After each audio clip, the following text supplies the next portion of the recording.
Indiana Jones, Indiana It's a podcast about Indiana Jones. Every movie, 1 minute at a time. Indiana Jones Minute. Welcome back to the Indiana Jones Minute. This is the podcast where we are almost beaten in the head by the film Indiana Jones and the Kingdom of the Crystal Skull. My name is Tom Taylor. What are you doing? I'm Pete Muller. I'm Gerald Christopher. Get your own Porter. And joining us again this week is our old pal, Professor Tim Stock. Welcome back, Tim. Thank you very much for having me. It is good to have you here talking about minute 98. Which begins with Oxley feeling around the walls of the obelisk, and it ends with everyone knocking chunks off of it to release the sand inside. Sounds like a treat. Is there anything that has come before this scene in this movie that describes how this Aztec skull rack thing works? No. Like, it's just a random, like, okay, this is like a Tomb Raider moment. You just have to figure out the puzzle. And you know where else it doesn't appear? Because I actually went back and looked. Indy says, "Oh, you figured this out in your cell, didn't you, old man," or whatever. And it's like, wait, what did he get to Akator? He got all the way up here. He couldn't figure out how to get in. So he said, and he went back and he put the thing back, and then he got thrown in with Indy's sister or whatever. And he was sitting there in his cell. He's like, "Oh, I bet it's full of sand." And you knock the little faces off the thing, and the sand comes out, and the thing happens. I can't wait to get back there. I got to try that. Indy had to sweep Mutt had to sweep the sand out of the cell. Oh, That's he's experimenting. True, he did. Yeah, But you know what drives me nuts? The entire thing about the cell is Returno. yeah, Right. Granted, he does have to sweep the sand out, which is brilliant. but that's just sort of hiding that little map. And it's Right. the map Yeah. to, is it Oriana's? Yeah. Yeah. The whole Sleepy damn Hollow. thing in the cell is Returno. It's not about heads and sand. Nope. Well, in heads, this is an Aztec skull rack. It's like very clearly a Central American skull rack. Why are this? Yeah. Again, they're like, we're going to carry this through to the end. We're in Mexico. People are going to come out of this movie not knowing where they were the whole time. It might still be in Connecticut. We don't know.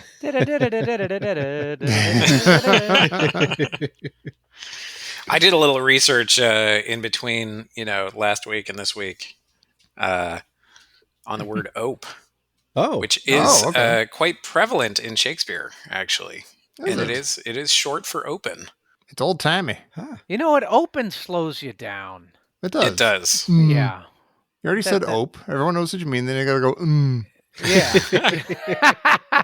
Meanwhile, you missed the bus. Yeah, it's not open anymore. Yeah. Did you learn the derivation of the Midwestern, like bumping into someone's head, knocking it off version? I think it's Shakespeare. I think it comes from Shakespeare. Yeah. Like open? Like I'm opening you? No, I think God. I think it's. I would guess the Midwestern one is from like oops, like it's similar to like a oops kind of thing. Yeah. Oh. Yeah. It's like a Norwegian oops. It's very Yeah, Homer yeah, Simpson, too. Oh. I mean, like, he almost says ope. No, he Says, doesn't. he does.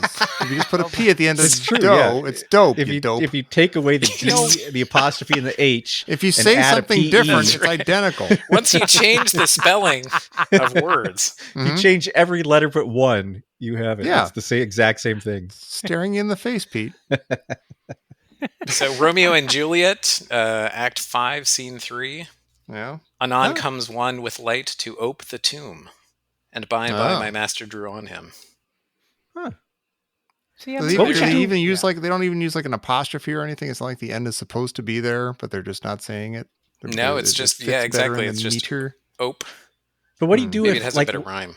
if Mac is in a Shakespearean play and he says "I ope"? You don't know if he's saying "I open" or "I hope." That's true. Oh, right. Wow. That's right.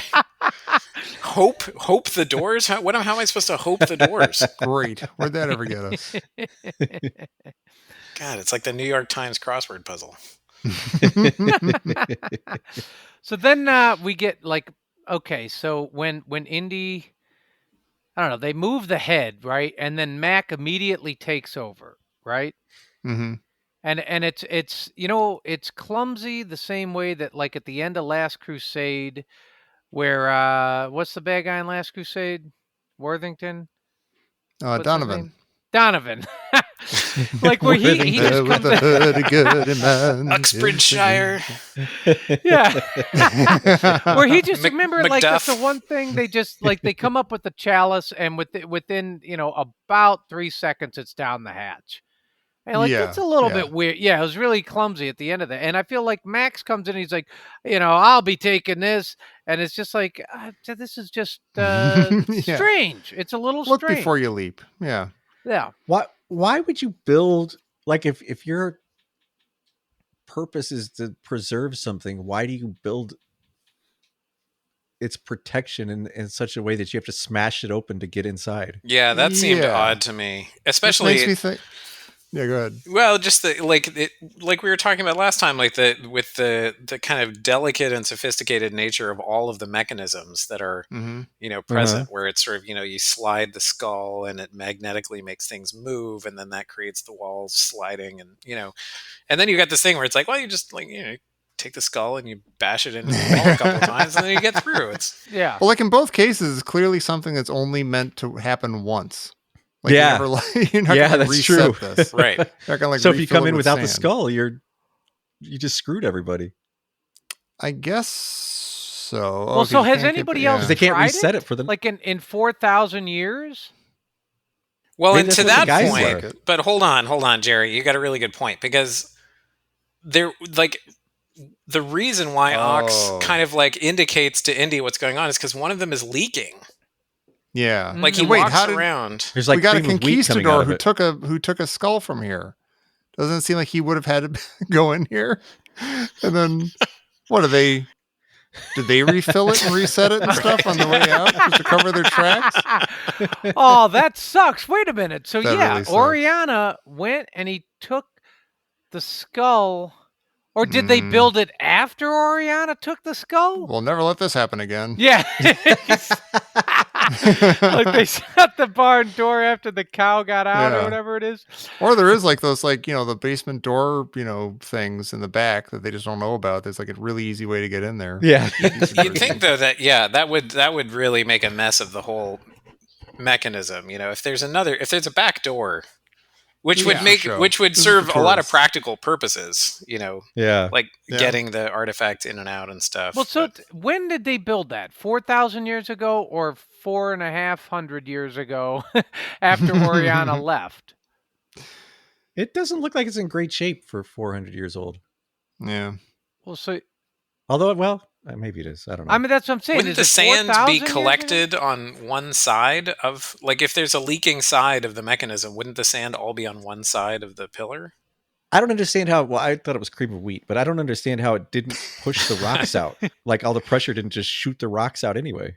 Yeah. And what is, I know we're just peppering questions, but what is Oxley looking for? If he has figured it out, supposedly in his cell, and he knows what he's going to do, what is he looking for at the beginning? He only stops when he finds a loose one. Right. So is he like, I don't have the upper body strength to actually pull out one of these. I just need to find a loose one, and then that'll tell Indy what I'm trying to do. Maybe Shakespeare never said sand or cream of wheat, so he doesn't know. He doesn't have a way to communicate it. So no words on it. Yeah.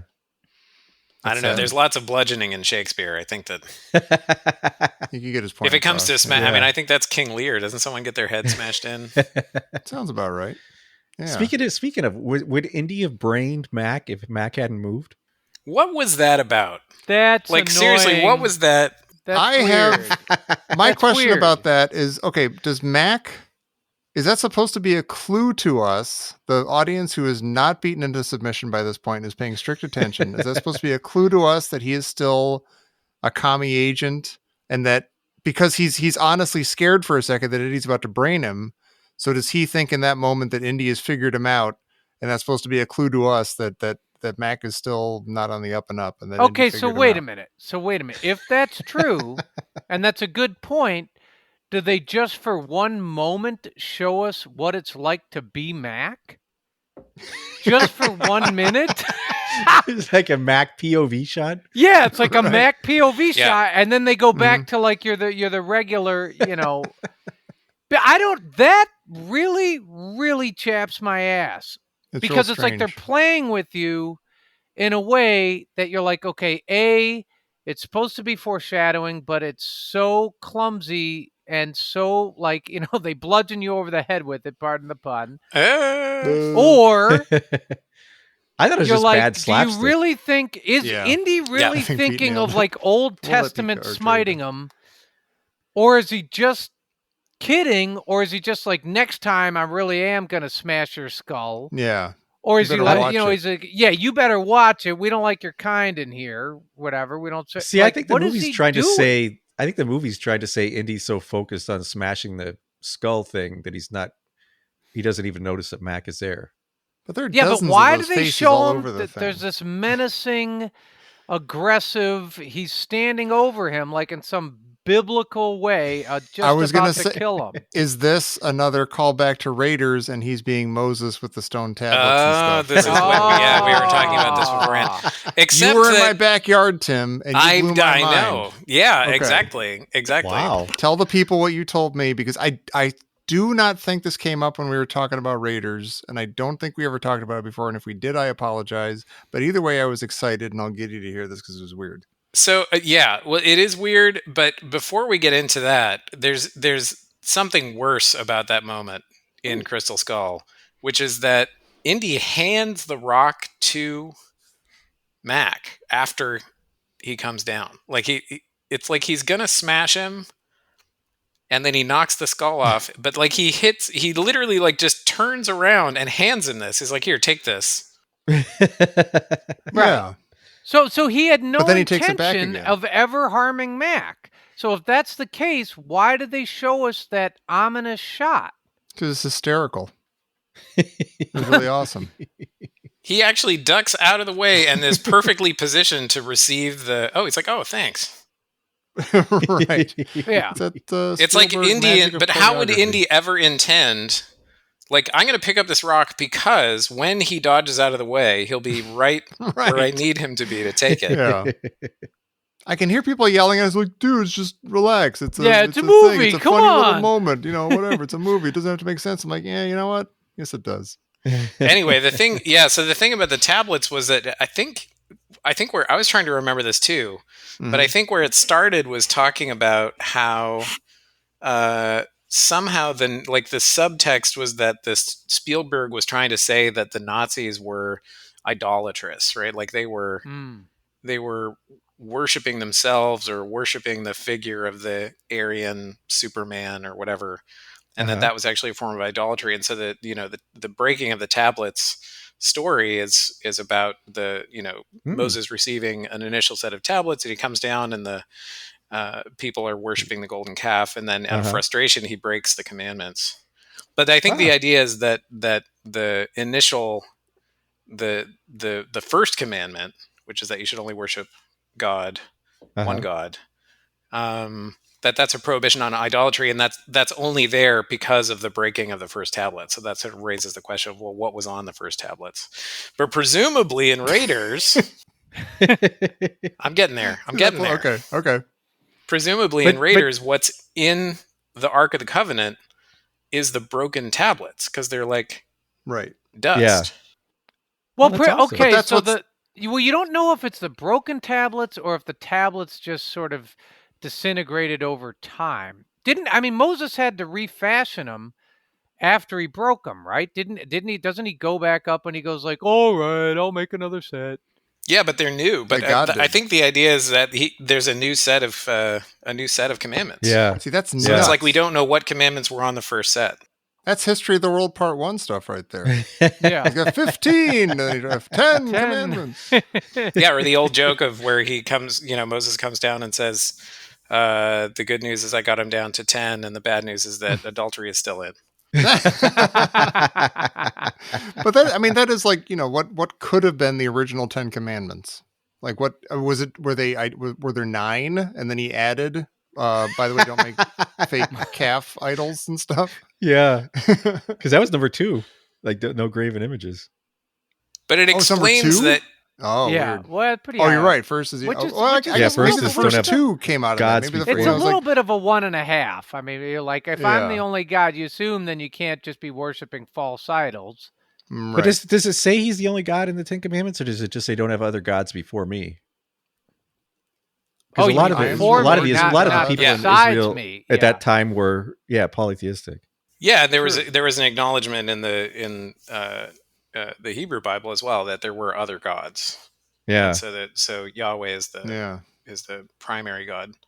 That just freaked me out that there was a whole different set of commandments that we don't know about that got busted. But the thing about And if Raiders, they hadn't turned to dust by the time of Raiders, we could have found out what they were. because what bugged me about Raiders forever is that aside from being traumatized as a child by the face melting, as I'm sure many of your listeners are familiar with, Yes. the thing was like, okay, but if it's true that the Ark of the Covenant only works if you look at it, then it's just like magic, right? Yeah. But if there's a reason why, Indiana and Marion are not affected by it and the Nazis are, there might be like a theological reason, right? It's like, well, the Nazis are idolaters, right? So the wrath of God sweeps across them. Yeah. Oh, he would have gone after them regardless because of that. Yeah. Yeah, maybe. And the only way he could tell it was them is that they had eyes. Well, I thought it was. I mean, I thought they went kind of. You know how you're not. Technically, you're not supposed to say like Yahweh or whatever. You're not supposed to write it out. Yeah. I thought that there's a certain hubris of looking at the Lord a little bit like in the Last Crusade. The penitent man. Should shut his mouth and kneel and keep his eyes shut. Don't look at it. Yeah, wasn't Moses the only guy that ever looked on the face of God, and when he came down from the mountain, it looked like his face was on fire? It seemed like to look in the face of God is to die. That's sort of like a truth. Wait a minute. There's that whole story where Jacob wrestles the angel in the middle of the night, and he says, he wakes up in the morning. He's like, "What was all that mess?" And they're like, "Oh, you looked you wrestled or looked in the face of God." But he didn't see him. It was night. That's true. Yeah, he didn't dark. see him. Yeah. I don't know.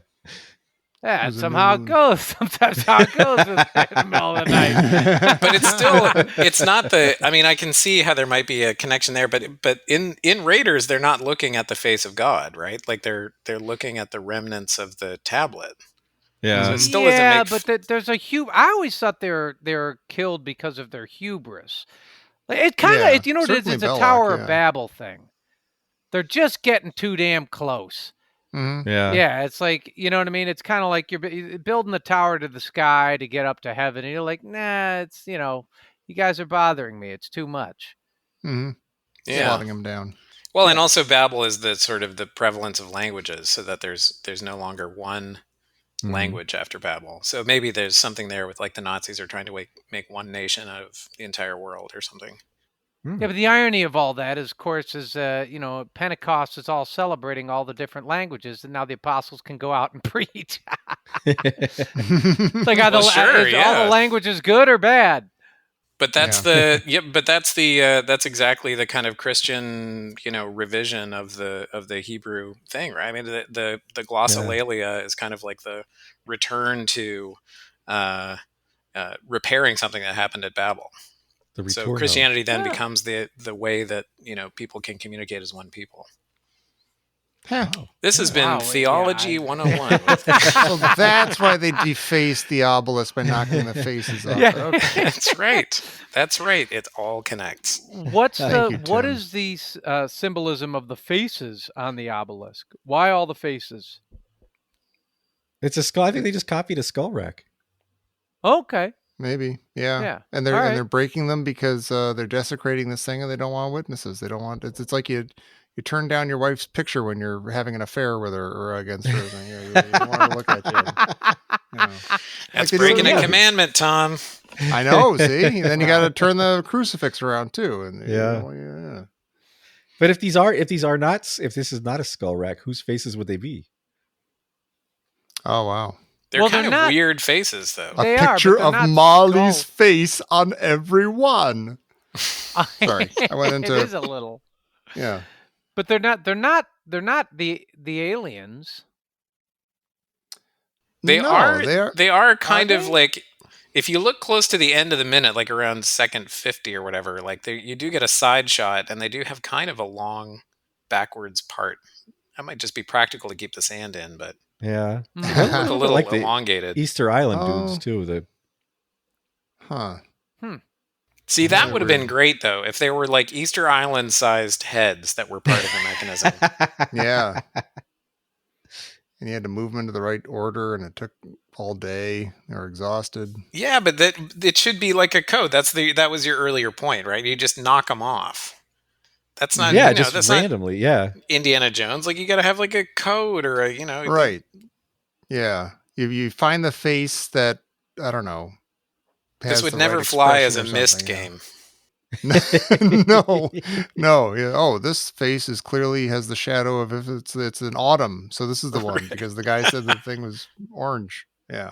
I still don't understand the physics though, because if the sand is somehow being pressed into the skulls, they would have popped out after some amount of time just because of the pressure building up. But there has to be something pushing the sand, or else it wouldn't come out like that. Like, it can't just be sitting there. Well, I mean, they are, with the exception of that one loose one, they're all pretty stuck in there. Like, they have to bash them out. So maybe the sand is pushing against them, but they are pretty strongly in there. But the sand doesn't weigh as much as this giant stone box. So if you take out that much sand, it's still going to just be a stone box.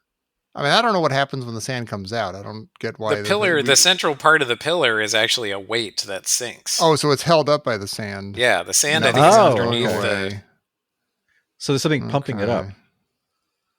How did they get the sand in there? Is my question. They're in the jungle. Why do they get the sand in there? Yeah, where's the sand from? Oh God. Actually, you know what? I think that I'm telling you, I don't know if that's sand. What if that's gold? What if it's gold dust? Oh, and Mac doesn't realize, and that's the stark irony of the whole thing. It's like an O. Henry thing. He's like throwing away all the gold. Weren't for all this dust, I'd be rich. It is kind of sparkly and shiny. I think there's a bit of a gold dust vibe there, like the city of gold. That would make sense. And that would also explain why Mac is like, look at the state of this place. He's like, all this gold has been reduced to powder. Yeah, look at the state of this place. It'll take me hours to melt this into ingots. I can sell. That's right. It should all be conveniently weighed and stamped so that we know how much it is. I got nothing else. I got nothing. What do you got? I got nothing too. I have a question, actually. I was at the post office today, and here in Oak Park, it's a very pretty, kind of old timey, 30s or something kind of building, and it's got some of those WPA murals and stuff. Yeah, and it's very cool. And I was looking at those, and I thought, why? I'm sure there's a reason for this. Why do they all look, those murals that you see in post offices or any other place, any of those WPA things? Why do they all look like they were done by the same guy? They're all in exactly the same style every single time you see them. Diego Rivera? Is that? I mean, is that the guy? Is it? Diego Rivera. He did a bunch of them. Okay, but I think, you're right though, that it's kind of amazing how that school of art was so ubiquitous. I guess that's what it is. It's like they just kind of were going like for that whole Art Deco, like yeah. There was a kind of like, I don't know if it was Deco, but I know that the Diego Rivera stuff was meant to evoke a kind of like international socialist solidarity, worker solidarity, that kind of thing. Yeah. Lots of sledgehammers. Which brings us right back to the power over the mind of man. Yeah. And the quote that, we will turn you into us, right, is one quote that I remember. Oh, nice. Yeah, that threw us for a loop. Yeah. That did. What do you think of that, Tim? Like, what it is, so how would... I think it's, it was interesting because it was, first off, it was kind of like I mentioned last time, but like the specter of communism as a kind of indoctrination or a demon within, right? Which sort of speaks to American fears about communism. Mm-hmm. Very apropos of the period. But I think people actually do think about education that way, and they think about certain kinds of education that way. They don't think about engineering as a form of indoctrination, but but engineers are absolutely indoctrinated into certain kinds of things. Like they believe in the inclined plane. Right? Yeah. Yeah, exactly. Shake 'em off of Firmly. Yeah. Yeah. No, but they Go tell it to Euclid. take that, Galileo. There is this kind of way where that fear is still kind of there, where people, like the anxiety that parents have when their kids go to college is like, they're going to be turned into something that they're not, right? Like they're going to be, they're going to take these classes and they're going to forget the fact that, they came from Muncie, Indiana or whatever. And yeah. Going to get all these big thoughts in their well, head. you whatever, you get drunk and get soft. Right. College does, right? That's right. Yeah. Some people get drunk to get hard. Hey, red ad. I don't get it. That was in like a Mac kind of Cockney sense of hard, right? Like, oh yeah, hard boiled. Yeah. Hard. Yeah. Hard. Gonna headbutt a dude.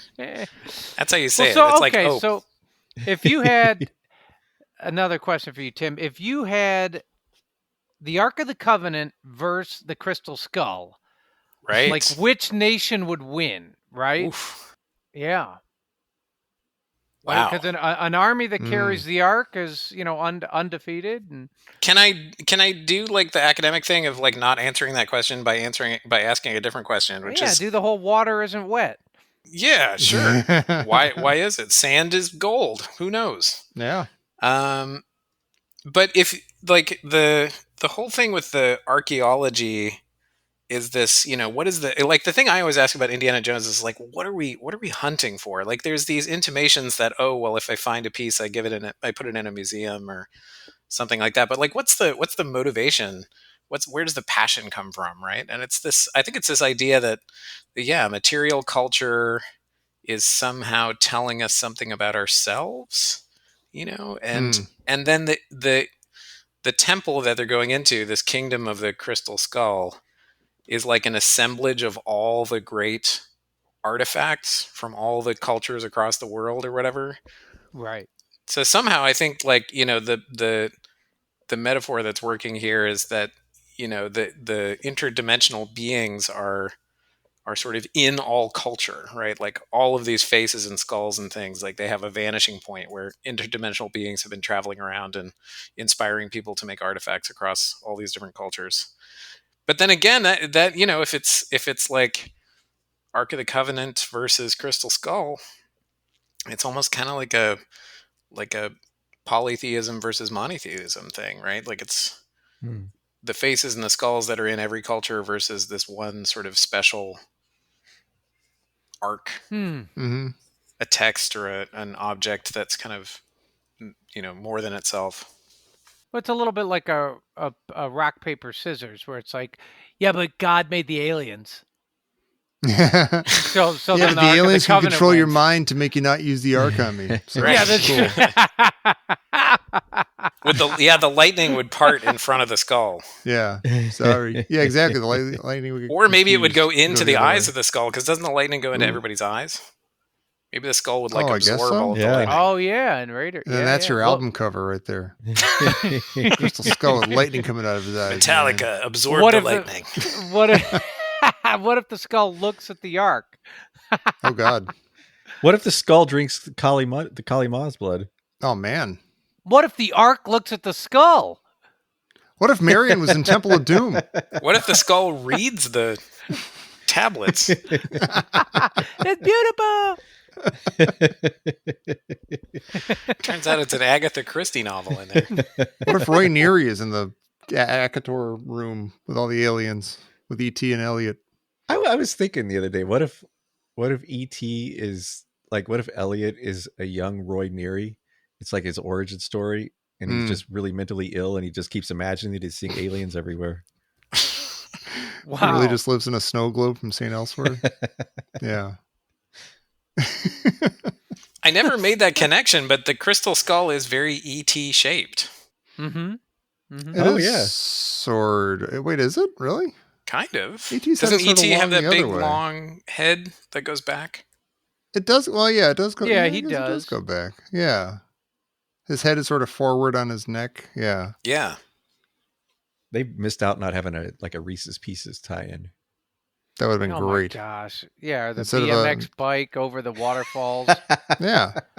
We're definitely missing the product placement. Yeah. In this era of Spielberg. Yeah. Yeah, they're like Malomars. They didn't have Reese's Pieces, so Mac is dropping Malomars to get Spalco to follow. Well, speaking of Malomars, sorry, Q. This just in from Professor Christy Porter. What's the best thing a professor ever told or asked you? Oh. Wow. That's a good one. Oh no. Was I supposed to be paying attention? Yeah, really. Acting like I'm applying myself in school. Yeah. I think that, well, gosh. I mean, there was definitely, maybe it was not the best thing anyone's ever told me, but I do remember right after I got into graduate school from undergrad, and I was sort of really happy about it. I had a professor, and he sort of kind of cornered me and was like, "Why are you going to graduate school?" It's like, I don't know, man. Like it's like winning the race or whatever, right? You do the thing and you do it better, and then you get into the thing. And I said, well, I kind of fumbled a little bit, but then I was like, yeah, I really love doing this. I want to do this. I actually want to spend my life doing philosophy. And he was like, great. That's the only answer that you can give to that question. And I was like, cool. And I was like, so I was like, I'm good. And he was like, no, now comes the hard part. And I was like, well, what's the hard part? And he was like, keeping everyone else from beating that out of you. Oh man. Nice. And it's certainly memorable, where it's kind of like, and it's been true in a way.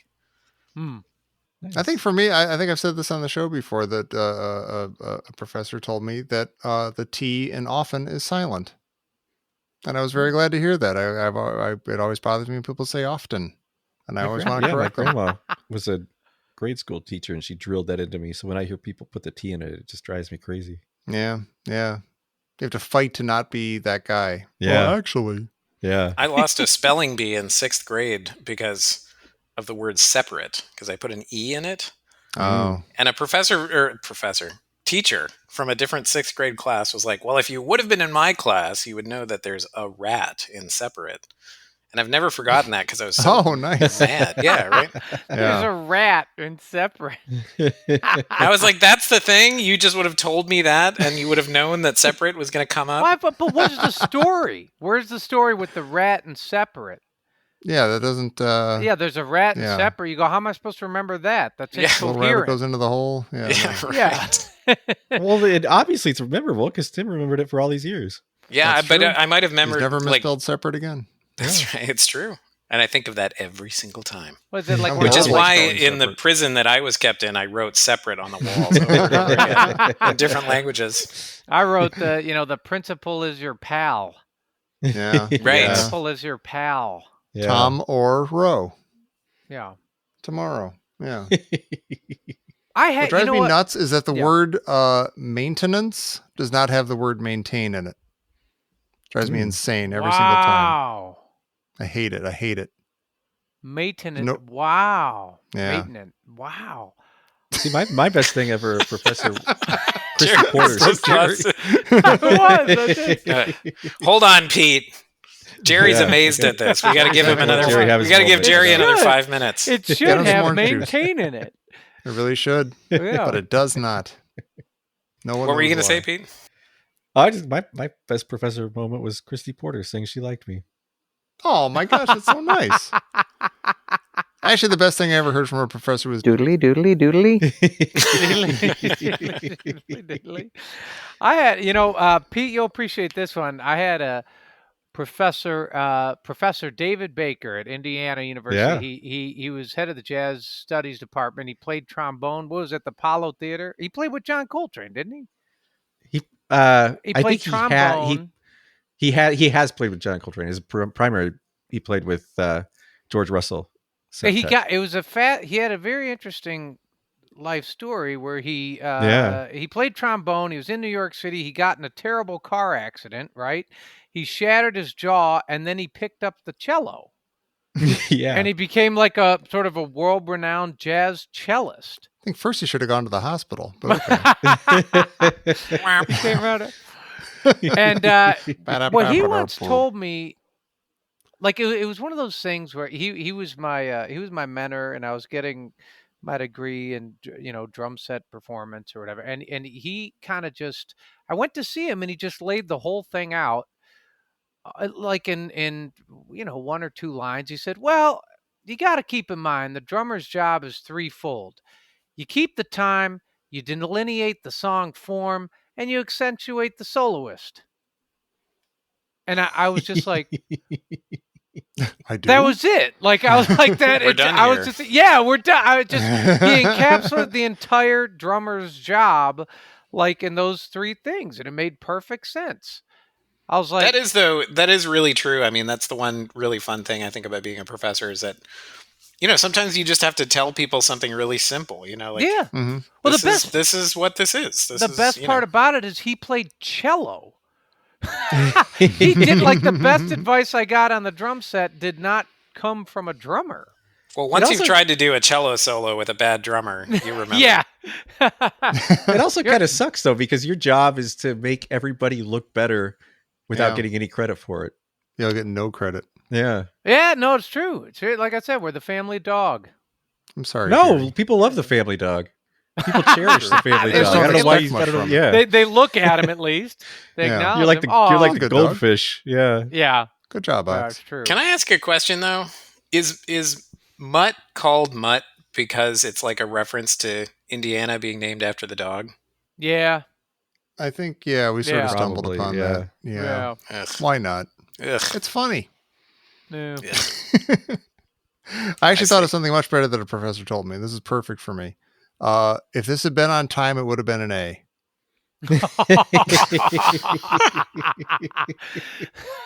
And did it change your life? No, it just kind of kept me on the course. Like, yep, I'm Tom Tayloring it up over here.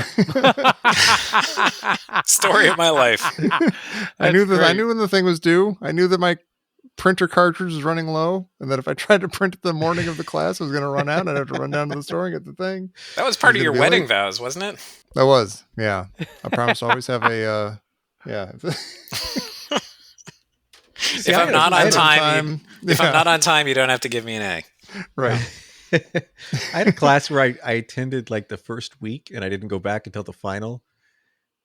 And the professor demanded to see my ID. Really? when I showed up to take the final, yeah. Gosh. Like he didn't know who I was. I've had those dreams. Wow. I know it was dumb. It was really, like on my part. But Why'd you even go somehow- back for the final? I didn't want to get an F. Okay. Yeah. It's definitely a struggle to know who people are sometimes. That Yeah. can happen. Yeah. What's Have you, ever Especially gotten if you the, have you ever gotten the love you on the eyelids? Yeah. That doesn't happen. Oh, really? Yeah, they trick you into academia by they show you Indiana Jones and you're like, this is going to be great. And that's All right. Rock and roll. This is gonna be. it's nothing on the eyelids. I'm sorry. Or if it is, it's like, I'm going to be late to class tomorrow. Yeah. Whatever works. Whatever fits on your Yeah. eyelids. Well, everybody, us included, thank you. This was minute 98 of Crystal Skull, and I think we nailed it. And Tim, thank you for helping us nail it. Oh, it's much obliged. It's been a great time. It has Absolutely. been. We should Yeah. have you back. Maybe we'll make another of these movies one day, and then we can have you back. That'd be nice. Yeah. Isn't Or that we can happening? just talk on the phone sometime as It is. pals.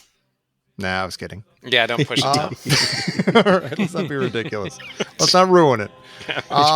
Everybody, don't you ruin it neither. You come back here next Monday for minute 99 of Indiana Jones and the Kingdom of the Crystal Skull right here on the good old Indiana Jones Minute. I